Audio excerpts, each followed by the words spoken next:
Maurice Ray, nous allons nous entretenir aujourd'hui sur un thème important. Si Dieu est bon, pourquoi est-on malade? Alors la première question qui vient à l'esprit, c'est que la maladie touche hélas presque tous les êtres humains. Si Dieu a créé le monde et les hommes, pourquoi a-t-il créé la maladie et la souffrance? Disons tout de suite que, en tout cas, il n'est pas le créateur de la maladie en tant qu'auteur de la maladie. Mais vous direz, elle n'existe pas sans qu'il en soit quand même en partie responsable. C'est vrai, mais il y a des lois qui existent, loi de la circulation pour ne pas les nommer, et elles comportent des sanctions si on n'en tient pas compte. Donc, souvent, la maladie est la résultante d'une sanction de l'homme qui n'a pas tenu compte des lois les plus élémentaires de la vie, l'hygiène, ainsi l'appelle-t-on. Mais cette hygiène a une grande envergure, car il y a l'hygiène du corps, il y a l'hygiène qui s'appelle trop manger ou pas assez manger, ou manger normalement, trop boire, fumer, ce qui affecte notre être, ou alors l'hygiène de notre âme. Et il y a des tensions qui sont là comme un témoignage de notre âme malmenée. Et je pourrais continuer à donner beaucoup d'autres témoignages de la réalité de la maladie dans ce monde. Dieu n'en est pas l'auteur, mais de par le monde qu'il a créé, il y a la possibilité de désobéir à ses lois et d'entrer dans un chemin de maladie. Alors si Dieu existe, est-il irresponsable de laisser faire de manière impassible?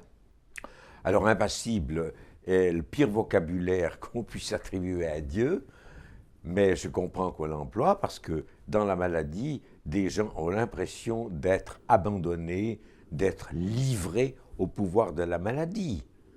Alors, pour en parler quand même correctement, il faudrait l'étendre, la réalité de la maladie, à non pas notre seule responsabilité, mais à notre responsabilité commune.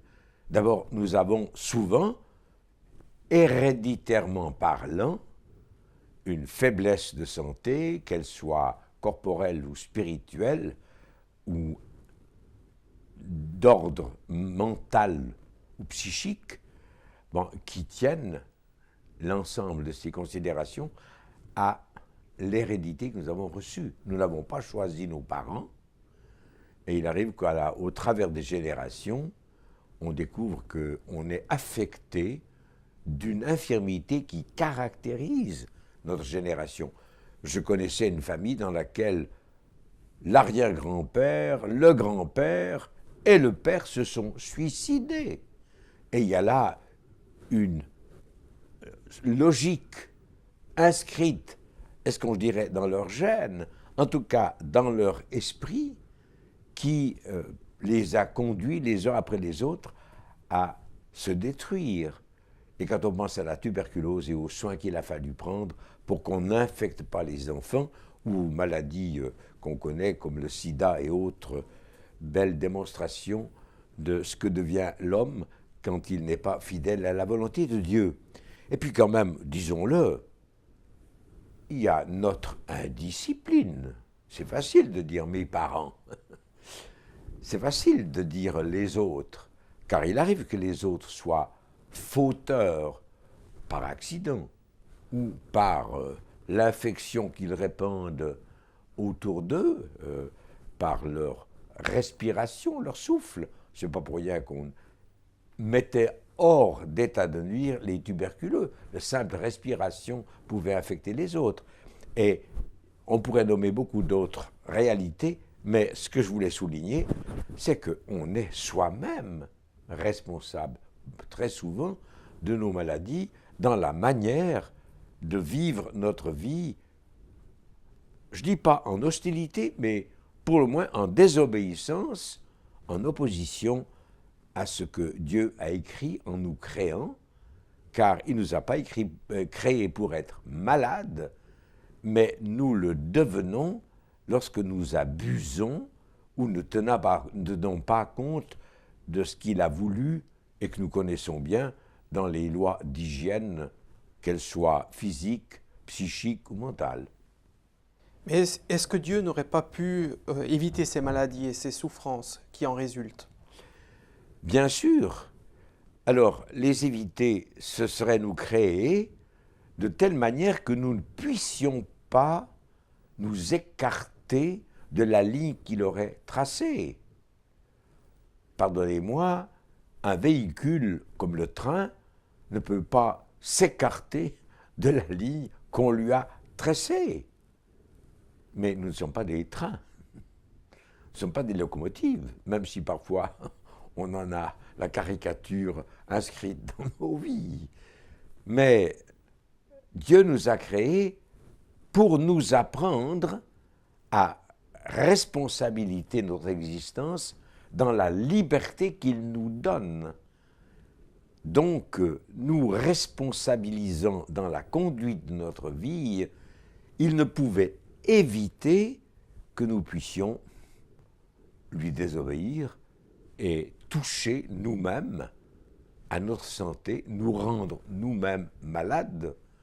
Donc, il nous a créés pour que nous apprenions à conduire notre vie, mais en prenant le risque que nous ne la conduisions pas comme lui le voudrait, exactement comme nous, parents. Nous sommes heureux d'avoir des enfants, nous les aimons, nous les éduquons, mais on ne peut pas les attacher à un lit-colle pour jamais ils s'écartent du chemin.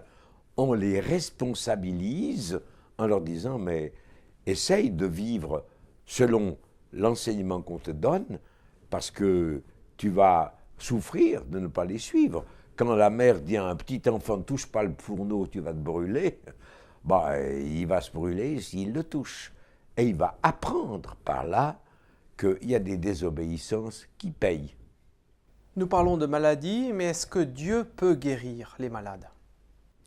Dieu veut guérir les malades, dirais-je personnellement. Pourquoi? Eh bien, parce qu'en nous créant, il a pris le risque, que nous devons reconnaître, il a pris le risque que nous tombions en maladie, en infirmité, en infligeant aux autres la maladie ou les infirmités que nous leur transmettons ou dont nous sommes les responsables lorsque nous les estropions. Alors, on pourrait dire déjà qu'il a inscrit la volonté de guérison dans la nature, car le soleil, l'air, l'eau travaillent à nous libérer de l'infection que nous pourrions avoir contactée, et on mettait les gens en cure d'air, on les envoie faire des bains. Donc, Dieu travaille par la nature et par le fait que dans cette nature, il y a dans les plantes toute la guérison possible qu'on appelle la phytothérapie. C'est-à-dire qu'on connaissait, c'était les remèdes des grands-mères. Avant l'invention de la chimie et de tout ce que la pharmacie nous offre, la pharmacie ne fait que reprendre, ou la chimie ne fait que reprendre par l'analyse des plantes, ce que Dieu y a mis pour nous guérir. Et puis, disons-le, il nous a rendus assez intelligents et il a créé la science médicale. Et reconnaissons-le, la science médicale fait beaucoup, comme la science pharmaceutique fait beaucoup pour nous maintenir en guérison ou alors pour réparer nos erreurs de santé. Et puis quand même, on peut l'ajouter, comme il savait notre capacité à lui désobéir et à ne pas tenir compte de ce qu'il dit, eh bien, en Jésus-Christ, par sa parole, il nous instruit de ce qu'est la santé. Il y a même dans l'Écriture des régimes qui nous sont proposés. et en nous disant, mais ne fais pas ceci ou ne fais pas cela, ne mange pas de ceci, ne mange pas cela, et il ne le fait pas par souci de nous mettre en cage et nous empêcher d'être libres, mais pour nous inviter à ne pas corrompre notre santé. Alors, il peut lui-même, finalement, et c'est souvent ce qui arrive aussi, parce que même dans notre nature, il a inscrit une capacité de guérison dans le fait que lorsqu'on a de la température, nous sommes avertis qu'il y a quelque chose qui ne joue pas. Et si nos maux d'estomac sont assez violents, peut-être qu'ils nous rendent attentifs à la réalité dans laquelle nous sommes, à ne pas tenir compte de ces voies. Je prends un exemple très concret. J'ai eu personnellement à souffrir de troubles de l'estomac et du duodénum. Et puis je suis allé évidemment chez le médecin qui, avec beaucoup d'humour, m'a dit Monsieur le pasteur, vous êtes fidèle à Dieu? Alors j'étais un peu surpris de sa question, et il disait avec un humour et avec un sourire qui me montrait qu'il me posait une blague, mais une blague qui avait un sens. Alors il m'a dit, parce que vous avez mal à votre duodénum, il y a des ulcères, mais vous croyez que ça vient de là? Et c'est les pastilles qui vont vous guérir? Non, ça vient de là. Parce que, voulez-vous mesurer, discerner ce qui arrive quand vous faites comme ça? Vous êtes tendu, tendu. Je croyais que les hommes dans la foi étaient des hommes de paix. Il faudrait peut-être que vous appreniez à vous guérir. Et effectivement, dans l'espace des 3 semaines, après des mois, où j'avais pastillé mon estomac, en refusant d'être l'homme tendu que j'étais, j'ai été tout à fait libéré des ulcères de mon duodénum. Alors on pourrait multiplier des exemples qui disent combien Dieu a inscrit dans notre propre nature ou autour de nous la capacité de nous guérir. Et puis, disons-le en terminant, si c'est une terminaison, Jésus-Christ vient pour nous guérir. Et on peut être guéri surnaturellement par une onction du Saint-Esprit. Et c'est un des ministères des chrétiens, c'est qu'ils peuvent imposer les mains aux malades en vue de leur guérison, ils peuvent imposer les mains aux malades en vue de leur libération. Donc Dieu travaille à notre guérison. Il n'est pas l'auteur de nos maladies. Vous dites que Dieu veut nous guérir, mais alors pourquoi il ne le fait pas toujours? Parce que je raconte une histoire très réelle d'abord, parce que je l'ai vécue. Je pourrais même dire la localité dans laquelle ça se passait. J'étais assez jeune pasteur. J'avais là une école du dimanche, un dimanche matin après le culte. Et puis j'aime parler aux enfants. Et j'ai pensé intéresser les enfants en leur racontant l'histoire des 10 lépreux. Or, cette histoire biblique rapporte que sur 10 lépreux, il n'y en a qu'un seul qui est revenu dire à Jésus merci, et comprenant que sa maladie était une conséquence de son hérédité et peut-être de son imprudence au milieu des autres, il est venu vers Jésus qui l'a guéri, et il a dit dorénavant je marcherai en tant que disciple. Puis je dis aux enfants, puis les 9 autres.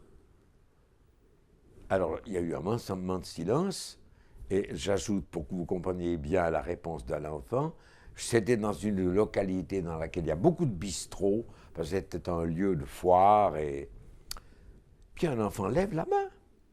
Puis je lui dis, ah toi tu sais? Oui monsieur, alors dis-moi. Eh bien ils ont été arrosés ça.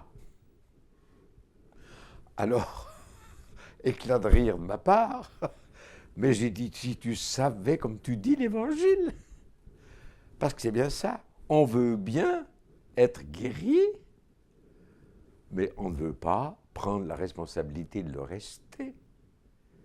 Et c'est souvent ce qui arrive, c'est que Dieu veut nous guérir, il nous guérit, mais on recommence. Alors, il laisse aller. Parce que comment nous empêcher d'abîmer notre santé? Alors il nous dit, tu veux y aller, vas-y.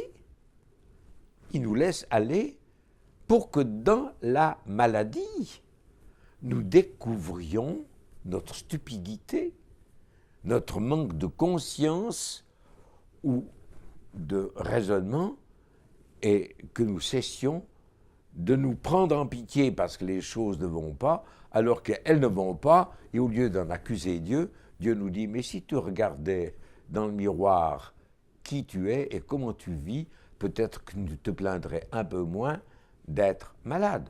Avec tout ce qu'on pourrait ajouter, parce qu'il y a les désobéissances personnelles, et puis il y a les désobéissances mutuelles, et les autres, souvent, nous impliquent dans les réactions qui sont les nôtres.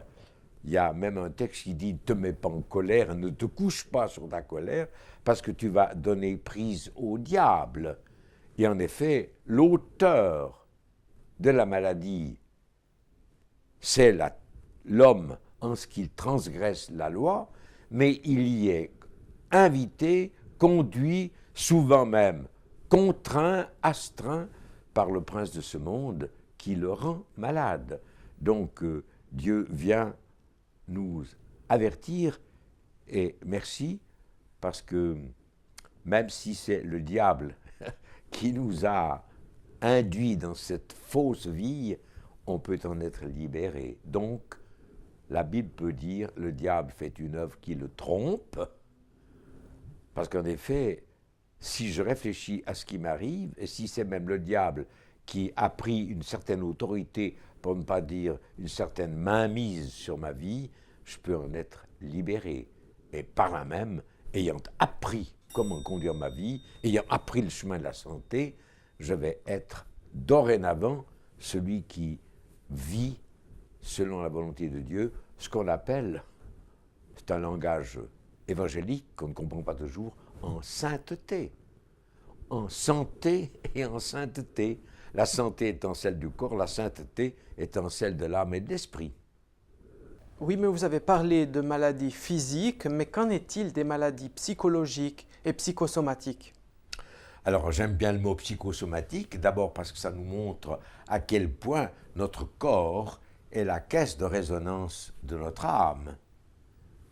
Alors la maladie, elle ne commence pas dans le corps, elle commence souvent dans notre âme, dans notre intelligence, dans notre émotionnalité, dans le refus d'écouter notre conscience. Et on est dans des troubles très grands parce que notre âme est en révolte contre Dieu.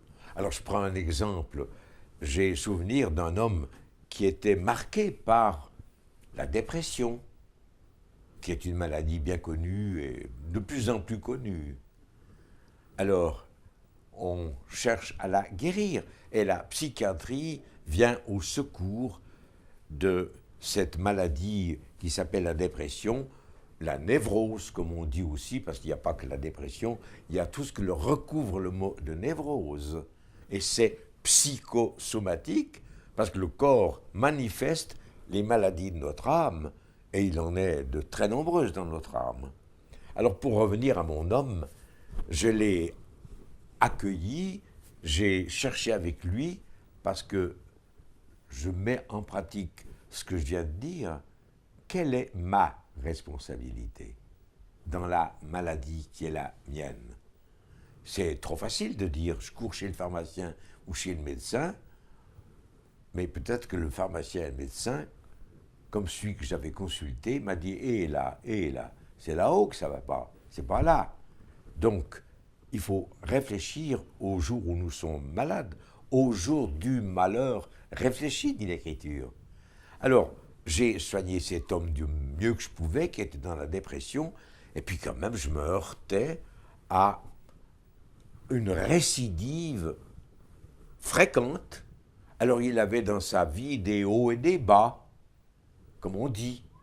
Alors, il y avait des moments où il était très heureux, puis il semblait être guéri, puis ensuite il replongeait, Et puis, en cherchant les causes, j'ai fini en l'interrogeant et en demandant dans quelles conditions il vivait, de quoi il vivait. Alors, je le dis avec un brin d'humour, pour ne pas allonger, j'ai vu que sa dépression suivait le cours de la bourse.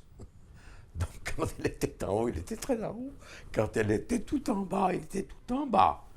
Alors, dans ce sens, il y a des maladies qui sont de l'ordre de notre psychisme désordonné. Et c'est dans ce sens que Dieu vient nous guérir. Et la première des guérisons qu'il vient opérer en nous, et il le dit dans la parole, c'est de guérir nos pensées. Il y a la parole qui dit « Vos pensées ne sont pas mes pensées ». Il faudrait que nous apprenions à penser autrement que nous ne pensons, parce que nous, quand on pense, comme disait Descartes, « je pense donc je suis ». Moi, j'aimerais ajouter « je pense donc je suis malade », en ce sens que je me laisse diriger par mes propres pensées, par ma propre manière de voir, et je vis, j'assume ma vie avec mes idées. Alors Dieu dit non, mes pensées ne sont pas vos pensées.